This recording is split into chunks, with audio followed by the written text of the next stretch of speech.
What's up YouTube? I'm Gillis the Kid. I'm back with another video, and this time we're going to be talking about the PlayStation 5. And here it is. This is the PlayStation 5. It's big. It's probably one of the biggest consoles that I've seen. I compared it to my other PlayStations, and it's definitely the biggest console out of them all. It's even bigger than the original Xbox. But here it is. And I have it lying down horizontal, but there is like a stand that comes with it, so it actually would go on this stand, horizontal or vertical.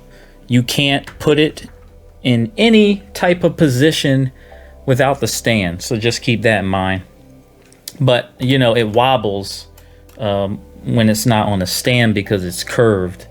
But we're gonna go over the specs and everything. I'm going to tell you how I got it. So here we go. I got my little cheat sheet because I don't want to forget anything, but let me know in the comments. So this came out on November 12th of 2020. There's two different versions of the PlayStation 5. One has an optical disc drive, which is $500. And then there's one for $400, which is an all digital version. So without the optical disc drive, you'll have to download all of your games.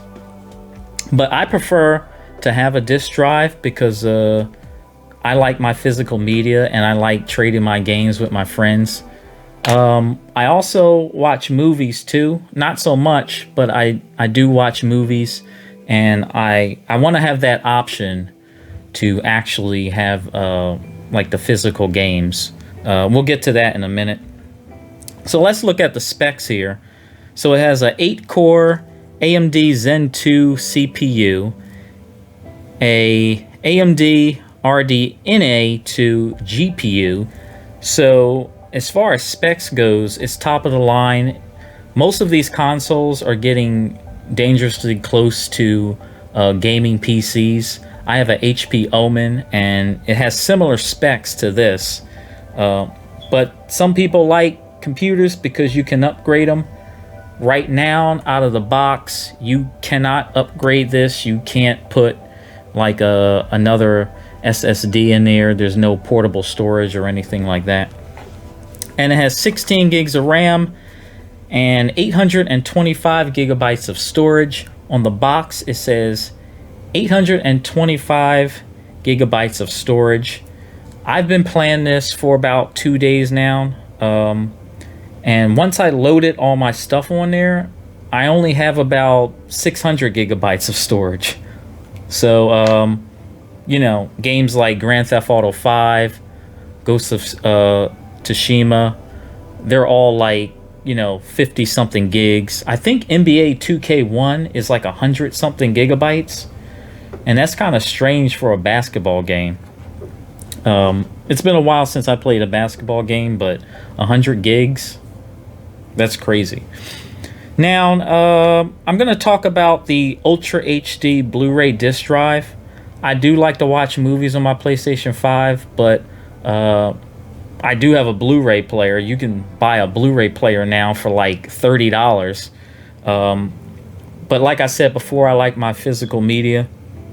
If you do get the HD Blu-ray version, which is this one right here, just keep in mind Blu-ray and the Ultra HD Blu-ray, to me it looks the same. Maybe it's my eyes, maybe I'm getting old, but Blu-ray and the HD Blu-rays, they all look the same to me. And this does feature Bluetooth 5.1 and the Wi-Fi 6.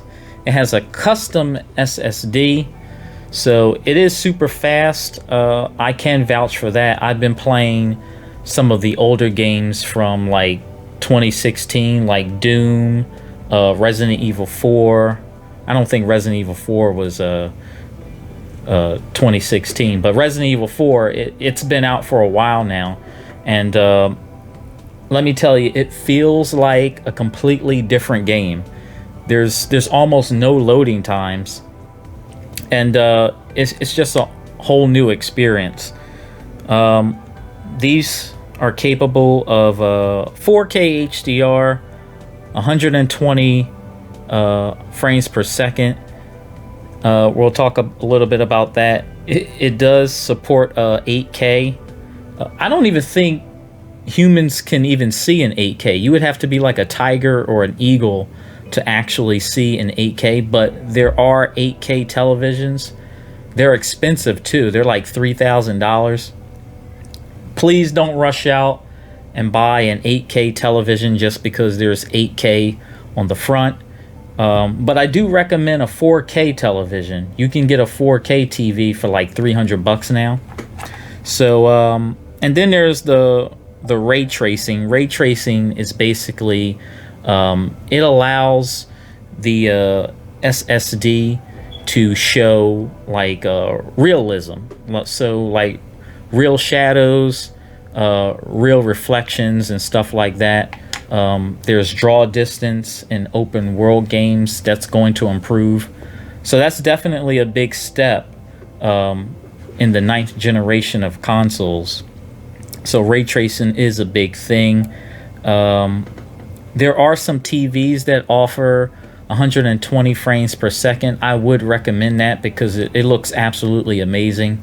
But 8K televisions, not so much. 8K is just like 5G. All the cell phone carriers, they're talking about 5G this. 5G is not everywhere. It's only in certain places, so you don't have to rush out and buy like a 5G smartphone. But yeah, 8K maybe in the future. For right now, forget about it. Now we're going to talk about the controller here. First I want to show you a comparison too. So this is the new controller. You can take a look at that, and it feels really good too. It's a little bit wider. Like if I hold the PlayStation 4 controller, you can immediately feel the difference because this is a little bit smaller and this is a little bit wider. But these are basically the changes. Now the main thing about the new controller is it's got haptic feedback, and haptic feedback is vibrations that the smartphones have. If you have an iPhone and you go and try to like you ever have an iPhone and you want to pick like your birth date on like a certain app, and you're scrolling and you feel those you feel the phone vibrate. That's what haptic feedback is. And the triggers have haptic feedback too. So if you're playing a game like Call of Duty, depending on like the weapon you have, if you have like a handgun or a submachine gun, you're gonna feel the different vibrations right in the trigger. So that's a game changer to me. I've never felt anything like that. I don't even think the Xbox Series X have anything like that. The only thing is the control sticks, they're positioned like a little bit close together. I probably would have maybe put them like an inch apart. I'm just nitpicking though, but it does feel quite nice. So everything is like pressure sensitive too. The buttons, they have like a record and option button now, and the D-pad is really good too, especially for fighting games. And I don't know if you can see this. So if you press like the PlayStation logo, it'll start like glowing. It'll glow blue there. Okay. And it has a built-in speaker. It has a 3.5 millimeter headphone jack. And oh, here's the best part. USB Type-C. Thank you, Lord. Because the micro USB on the old controllers were horrible. It took a long time to charge it too. But yeah, Sony, they stayed with like the built-in battery and everything. The touchpad, you can, you know, move your finger around on it. You can actually press the touchpad too if you want. And yeah, I mean, other than that, this controller feels absolutely amazing. I like the way they made the handles longer. So you can see, like, they made, like, the handles longer too, so you can hold on to it better.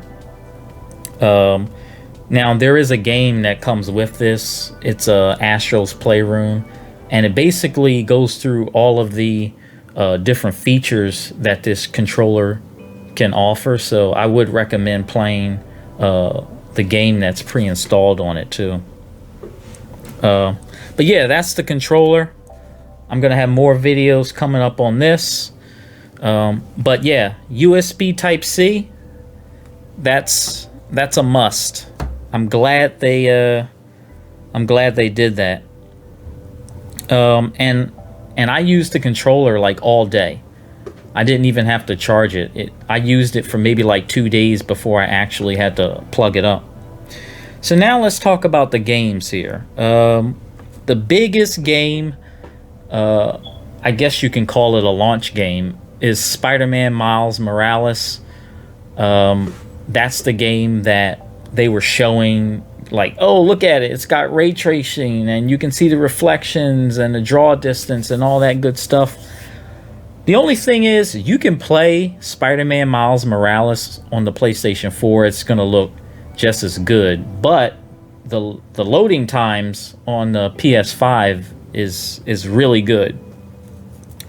And yeah, so you got Astro's Playroom, Demon's Souls, there's Sackboy, Godfall, Call of Duty Cold War, and Assassin's Creed Valhalla.